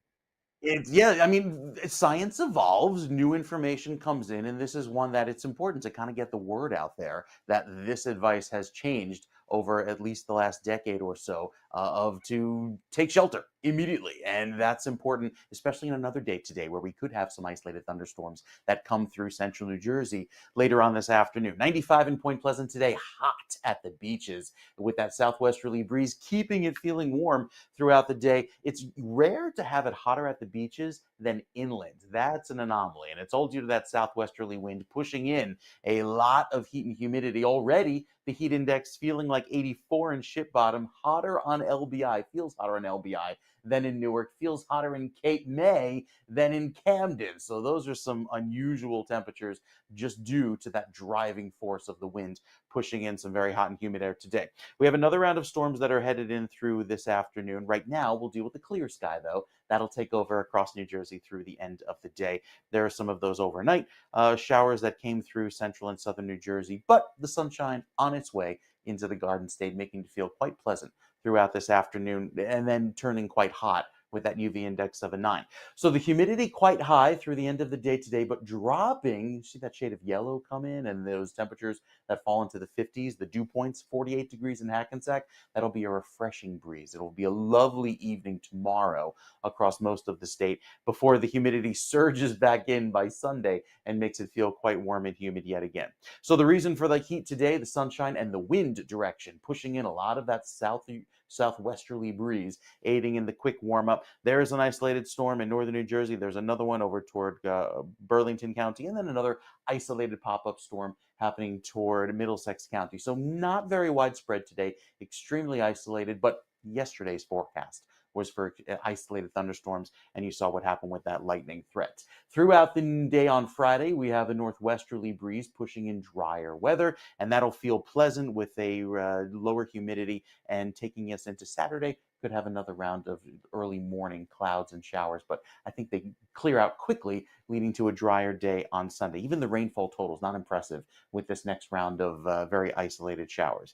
As far as the rest of the weekend into next week, we clear out again for Monday. We've got a beautiful stretch of weather ahead, taking us into Tuesday and Wednesday. It's going to be average heat and humidity. Not talking about the oppressive humidity or heat waves, but next week looks really pleasant with the temperatures feeling quite nice and highs responding to that sunshine most of the week. As far as this weekend, yeah, there's a chance of rain. It really happens late at night between Saturday and Sunday. But overall, it's a hotter day Sunday with more humidity after the dry, pleasant feel takes over on Saturday. Ken, looking forward to another nice weekend here in New Jersey.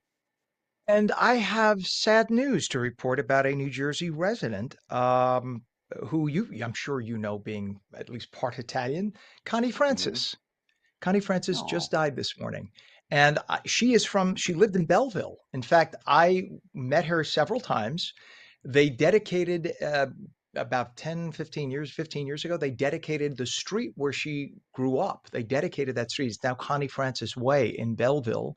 And I got to meet her, and she was very warm. In fact, to the point that she gave me her number and said, next, she lived in or in Boca Raton. I'm not kidding. She said, next time you're down in Florida, Ken. I said, well, I'm down a lot. She said, and here I'm naive because I'm married. Yeah, I don't care. I'm built it all.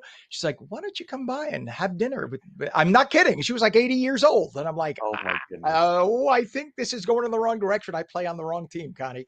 But nonetheless, rest in peace. She was a lovely woman. And for those younger people who don't realize, Connie Francis in her era Hmm. was Lady Gaga. No joke. Connie Wow. Francis had more hits at one point that she was like she beat like the Beatles and everything. She was that big. In fact, right now on TikTok, there is one of her beef songs. It wasn't even one of her major hits. Pretty Little Baby. If you hear that song right now all over Mhm. the TikTok, that's Connie Right. Francis. And that's Wow. right now. It's like one of the most listened to songs. Imagine it recharted. So Yeah. anyway, I'll get more info about this. I don't know how she passed. She was born in Newark and she lived in Belleville, New Jersey through and through, did us Sure. proud, and a really nice lady. She was living down in Florida in her later years, Connie Francis. Again, she was, let's see, she was born, yeah, she died at 87. Yeah, poor thing. Well, All here's right. my Well, generation. I know exactly that trending song you're talking about, that all of the parents of my age use for their baby posts. So yeah, that's very wow. A New and Jersey two of the legend. other big songs that people may know, Where the Boys Mhm. Are, Where the Boys Are. And of course, Who's Sorry Now? That was her song too. Those are all Connie. I mean, Connie Francis had like 50 major hits. So I'm sorry we're taking up so much time on it, but may she rest in peace. And she is truly one of the legends of New Jersey. So I'm kind of sad. I'm kind of sad. I never took her up on that dinner. Poor thing. She's probably looking down right now saying, Rosato, I could have made you a good pasta meal. Anyway, all right, Mike, thank you very much. It's very, very sad, but look up Connie Francis. A good legacy will be stream some of her music and enjoy the legacy that is Connie Francis. It is 8:25 right now. Let's go to our guest who's been waiting patiently. New Jersey, of course, reeling from the devastating floods that struck on Monday night, leaving communities underwater and residents scrambling to recover. And as we dive deeper into hurricane season, Mike was saying we're just at the beginning of hurricane season, so we have a lot to be prepared for. Be ready for weather-related crises. It's very important. And joining us now is crisis management expert Edward Siegel, who is the author of the upcoming book, The Crisis Casebook.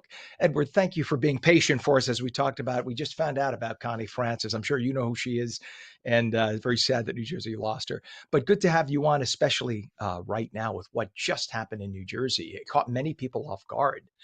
So, based on your expertise, what are the key crisis management lessons we need to pay attention to based on that disaster and be prepared for the future? Well, thanks for having me on this morning. I appreciate the opportunity. Step one in preparing for any weather-related crisis is to have a crisis management plan in place. And because there are different weather threats, no matter where you live in the country, whether it's floods or snow or whatever the disaster is, it's important to have multiple crisis management plans to deal with those emergencies. And you also have to test those plans. Having a plan and not testing it, frankly, is like having no plan at all. You have to make sure that it'll be working when necessary. And also, you need to have protocols and procedures in place to reliably send warnings and information to people about the weather-related danger. And you have to make sure the public has ways of getting that information and advice. Don't wait is the underlying advice I have. Have a plan in place, make sure it works, and make sure your communications to and from public officials is there. It's always better to be safe than sorry and not to be surprised and be faced with weather-related disasters. You know, Edward, I lived full time in Florida for 5 years, and I've been part time in Florida for 20 plus years, 25 years. And in Florida, the beginning of hurricane season in the springtime, you every supermarket, every TV station, they put out the hurricane preparedness guide. They don't wait until something happens. But I think in New Jersey, we think, oh, we're in the clear. No, New Jersey gets hit by tons of hurricanes and tropical storms. I'm just surprised that there just is not the level of preparedness, especially for floods, that they have down in Florida. There's just no excuse for it. Keeping bottled water, keeping batteries, having a small generator. You can get a small generator for $100 just to power up your phones and lights and stuff like that. And as you said, just to make sure it works in advance. Yeah, I think one of the reasons we have to remind people so often is because A, they have an incredibly short attention span, and B, many people are in denial that a disaster or a flood or a snowstorm, whatever it is, could happen to them. And I always tell my crisis management clients that denial is not a strategy. You have to be prepared. Something as simple and basic as a handheld emergency radio, if the electricity goes out, you can power it by cranking it or solar power. So whether you're a business or a family or a government agency, you have to take steps to prepare yourself and prepare for the worst. I'm glad you said portable radio because I think younger people, people under 30, don't even know what a radio is. They think they'll just use your cell phone, but they forget cell phones receive signals off of cell towers. And if an entire region has no electricity, the cell tower has no electricity. Whereas a radio station can transmit from 50 miles away, and you could listen to emergency information on a portable radio, especially AM, from 50, 60, 70 miles away, and you can have that with you. So don't rely on just your cell phone. Have that plan B. I'm so glad you said that. A cheap AM radio. $10. Keep it in the house with the emergency bottled water and maybe a few days of prepackaged food that doesn't have to be heated. Uh, so it's just so important. Now, what gets me, North Plainfield, New Jersey, had 2 weeks ago, two people drowned rather, right by the Cedar Creek. Followed 2 weeks later, just the other night, two people swept into Cedar Creek and drowned. What does that tell us about government officials? Maybe I don't mean to put the blame on people so early, but why weren't there signs everywhere? Don't park here during floods. We have a flood coming today. Don't be here with your car. Well, that's a great point because it's important that if you know an area is susceptible to a flood or other related dangers, post signs, keep those warnings up there. Unfortunately, that was one of the sad lessons from the deadly floods in Texas earlier this month, where although the area had a history of flooding and deaths from those floodings, there was no warning signs, there was no sirens, there was no efforts to let people know ahead of time about the danger. You know, when the water is rising above you, that's too late. You have to be prepared. There's a saying that if you see water, turn around, don't drown. So whether you're walking in an area or especially tragically, as you mentioned, these instances of people driving through deep water, turn around, don't drown. It's better to be safe than sorry. And it only takes 6 inches of water to move your car. 6 inches. That's all it takes for your car to lose contact with the road, and you could be swept away. And at that point, you're SOL. That's it. You are at nature's control. So now, in the context of all the flooding we had in New Jersey, you talk about not waiting to sound the alarm about a developing crisis. So how can officials balance urgency and then you at the same time don't want to cry that the sky is falling and cry wolf? You want to be able to get the message out when it really matters. And I know that our meteorologist, Mike Favetta, deals with this all the time, puts out the warnings, etc. So how can we get the officials to do the same? I think the answer is to run a series on a regular basis, worst case scenarios, practice drills. What would happen if, fill in the blank for the disaster or the flood or whatever, and what would you do and how would you do it and how would you respond? And also importantly, what is the trigger? What is going to happen that will activate the alarm, that will require you to tell the public what's happening and give advice? And you do that by practice, practice, practice. Whether you're a government agency, a family, or a business, you have to have those plans in place, know what's going to trigger those plans, who's going to communicate to the public or tell the family, what are the, it's a long list, Grant, but Mhm. that's part and parcel of what all the different provisions that you have in a crisis management plan. In fact, I'll make this offer to your viewers. If you'd like a free crisis management plan template that I make available, you can go to my website at crisiscasebook.com or send me an email to crisis, make it to Edward Siegel Communications at gmail.com. Send me your email, and I'll be glad to send you this free crisis management template that you can customize for your family, your business, or even your government agency. I love it. That's great advice. And this is the time we're not even at the peak of hurricane season yet. We're just coming into it. So the next, I guess September is like the middle point. And then there are lots of storms that follow. I always remind people that back in the 90s, Hurricane Andrew A, so it was the first hurricane of the season, happened in October. October, that was the first hurricane back in 1992 or 93, whatever year that hit. And it caused hundreds of deaths. I mean, you just can't take it for granted. Edward Siegel, author of the upcoming book, you see it right behind him. Well, on the wide shot, we saw it there. Author of the upcoming book, The Crisis Casebook. Get it when it comes out. Thank you for joining us. And there we go. We have it on the screen there. Edward Siegel, Crisis Casebook. You are an emergency management expert. You're just the guy to tell us about this. We appreciate you coming on. Please come on again, Edward. We appreciate you. Thank you. Talk to you soon. You bet. Have a good day, sir. 8:34 right now. When we come back, the Wildwoods. What a beautiful place.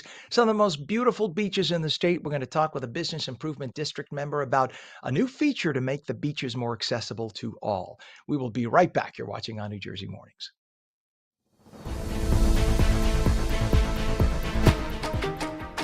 Hi, I'm Jeanette Hoffman, host of Energy Matters.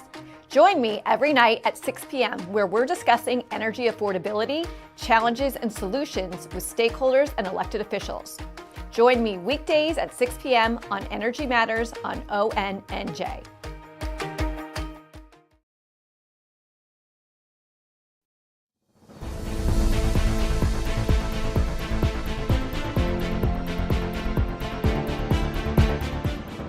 Good morning to you. It is Thursday, July 17th, 2025, 77 degrees now at 8:34. I'm Ken Rosato. Welcome back to On New Jersey Mornings.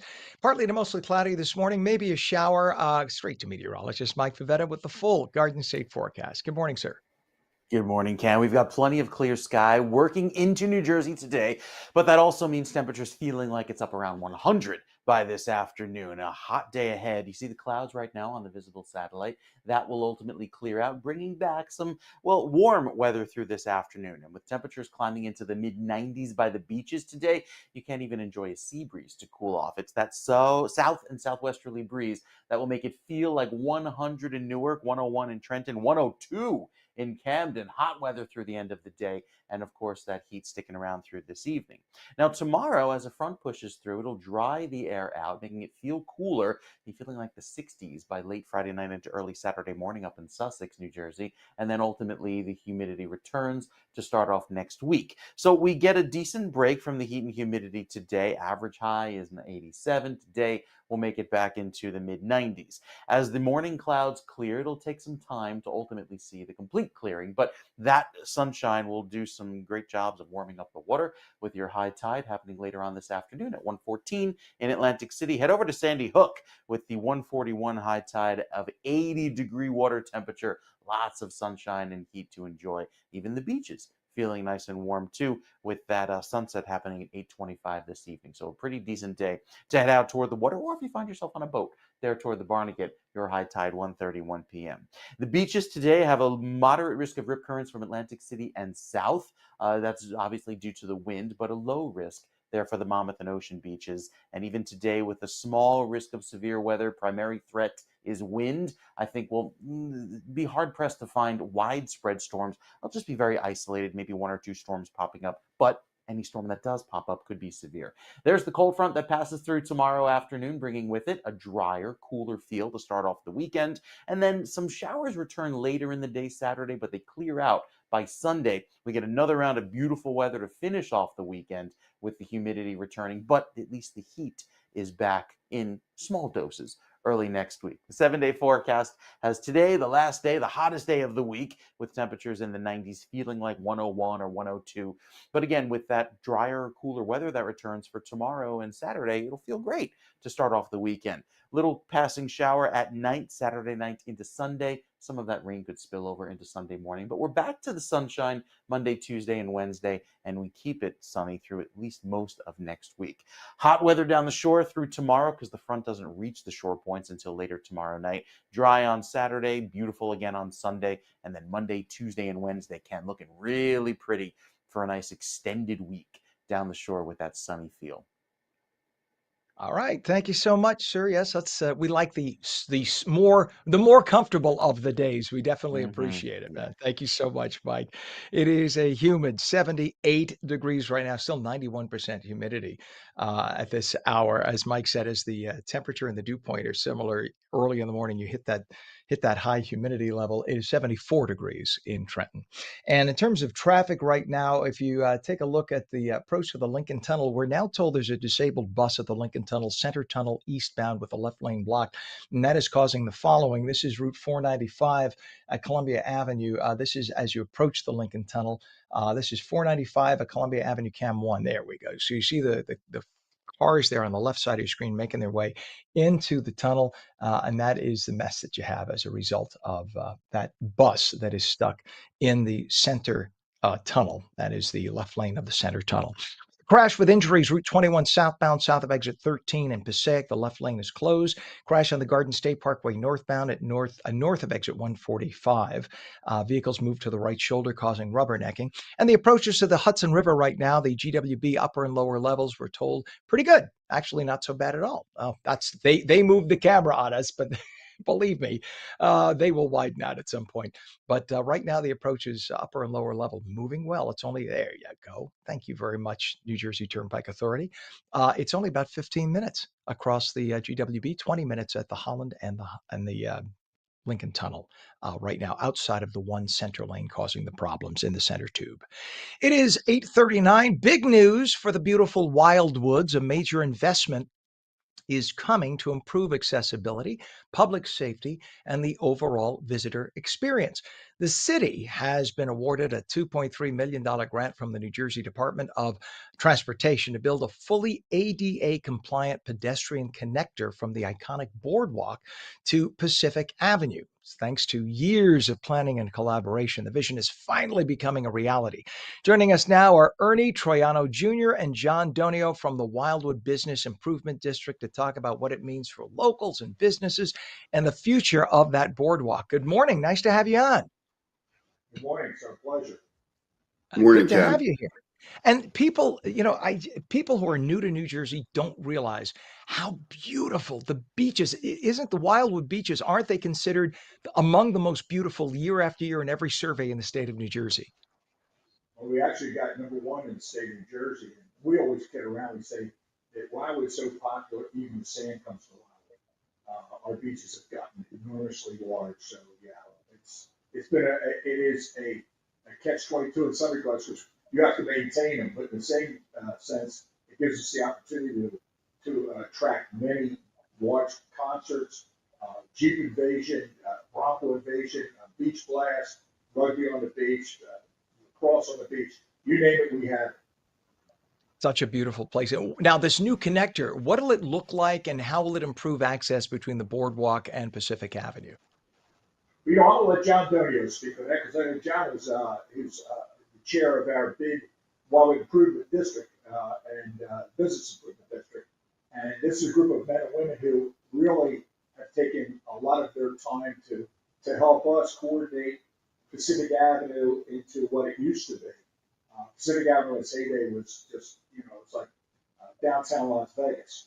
It has changed considerably, but this group of people, the bid, has actually really going out of their way to make it work again.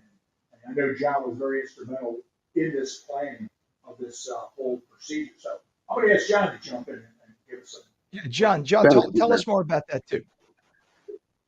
Sure, Ken. So what we've done with the Business Improvement District is it's a bunch of small business people got together a few years ago in the Wildwoods and decided to help. We wanted to help the city transform. And I'm sure the mayor and commissioners would agree that over the years we've had a great partnership. So what we did was we helped facilitate this transformation downtown, along with Byrne Plaza, which was our first really big project that we completed with the city of Wildwood and with the Cape May County Open Space Fund and the Byrne Fund Foundation. But this new connector project was another big goal of ours that we've had for quite a few years. And what it'll do is, if you're familiar with the Wildwoods, we just completed a beautiful new entryway to the boardwalk on Cedar Avenue from Atlantic Avenue. So it's a gorgeous new entryway with a beautiful archway sign. And so this new connector will connect the boardwalk from Oak Avenue and Skellinger Avenue, leading to Pacific Avenue, all the shops, restaurants, Byrne Plaza. So it'll be a really nice, beautifully lit, beautifully landscaped walkway that will really help improve safety and walkability downtown. If you are in a wheelchair, or if you are elderly and you can't get across quickly, et cetera, now you have a safe way to cross over and enjoy the beach like everybody else, which is such a welcoming and a wonderful thing that you guys did. Wildwoods Boardwalk, for those who don't realize, it isn't just iconic, it's historic. I think a lot of people don't realize New Jersey was the birthplace of the boardwalk, right? The Wildwoods in Atlantic City, because the people who ran hotels didn't want you to come across into the hotel lobby with sand on your feet. So the boardwalk had the little slats, right? And the sand would fall off. Then you could walk into the hotels. So how did you approach blending the modern accessibility upgrades while still preserving the legacy of the boardwalk? Well, the city's really done such a great job securing funding to improve the boardwalk over the last few years. I mean, the boardwalk now compared to what it was a few years ago is just a complete turnaround. It's gorgeous.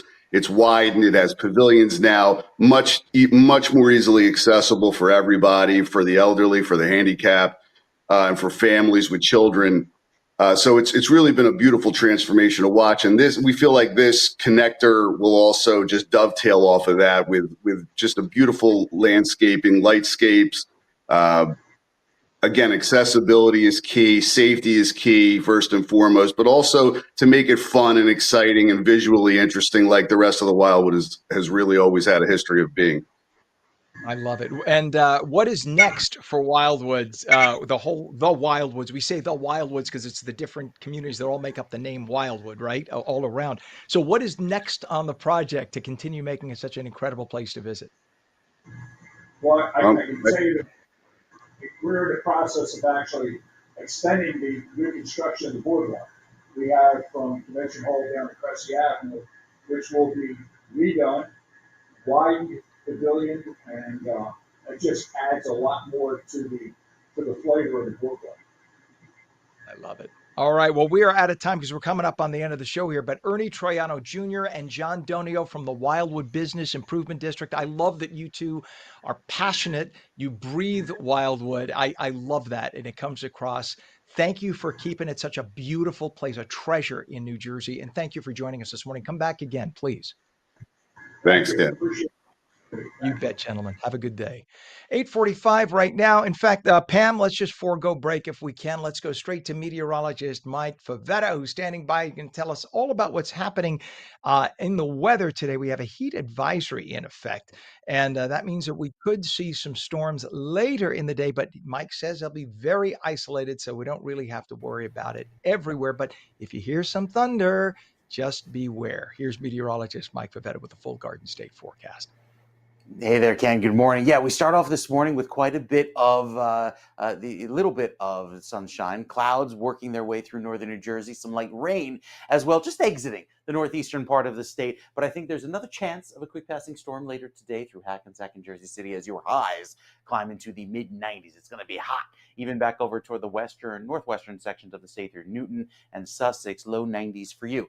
It's all about the heat and humidity that also may fuel the tropics in the next few days. Although this area we've been watching down on the Gulf Coast working its way westward, you see the circle underneath it going from orange here in the beginning to yellow. That means there's a lower chance of that forming in the next few days, so likely not going to turn into Dexter, the D storm, which is the next named system, even though water temperatures in the Gulf of Mexico, nice and warm.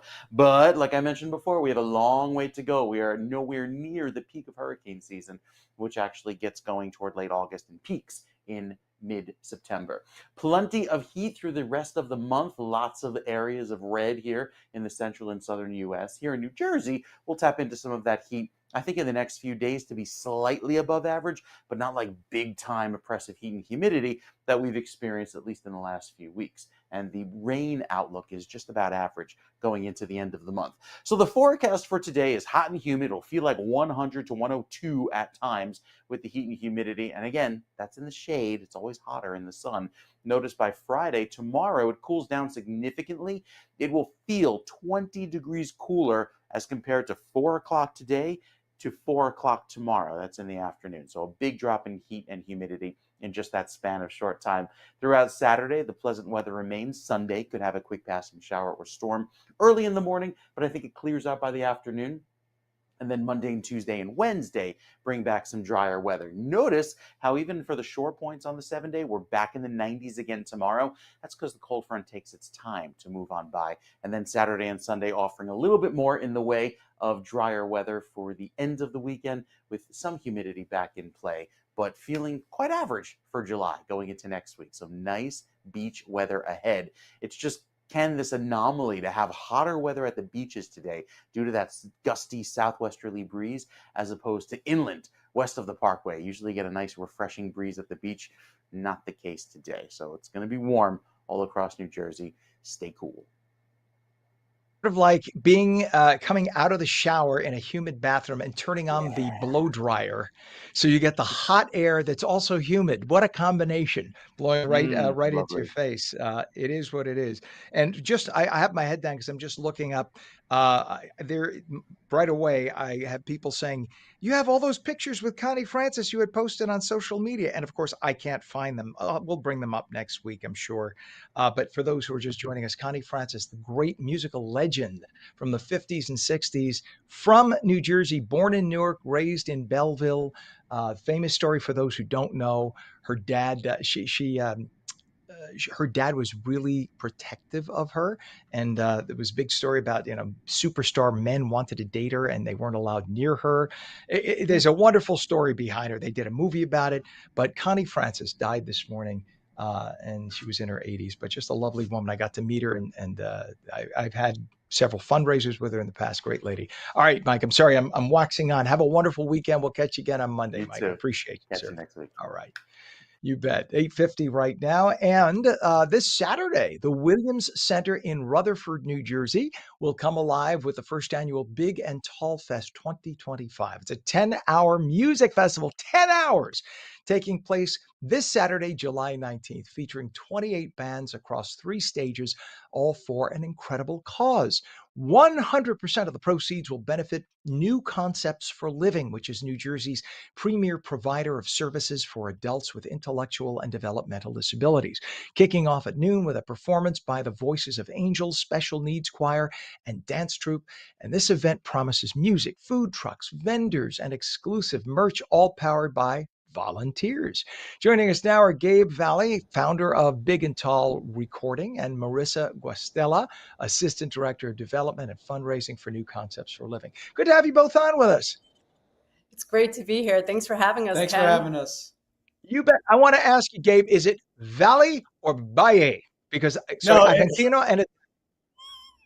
That's funny. Yeah, my dad says Valle, but I just say Valley. Yeah, because the Frankie Valley. All right, I even sent a note to our director, and I gave the pronunciation of each. Ask if it's Valley or Valle. So, and in my case, my family would pronounce it either way, mom or dad's side. Well, tell us what you do at Big and Tall Recording and what inspired you to launch Big and Tall Fest and partner with New Concepts for Living for this cause. It's such a great cause.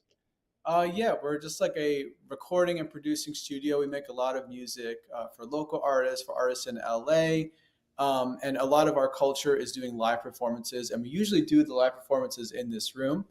But we wanted to kind of take it up a notch this summer and do something bigger than we've never done before. So we decided to find the Williams Center, and New Concepts for Living has been our nonprofit partner. We've done a couple of events for them. We did a concert in April for them. We have another concert in October for them.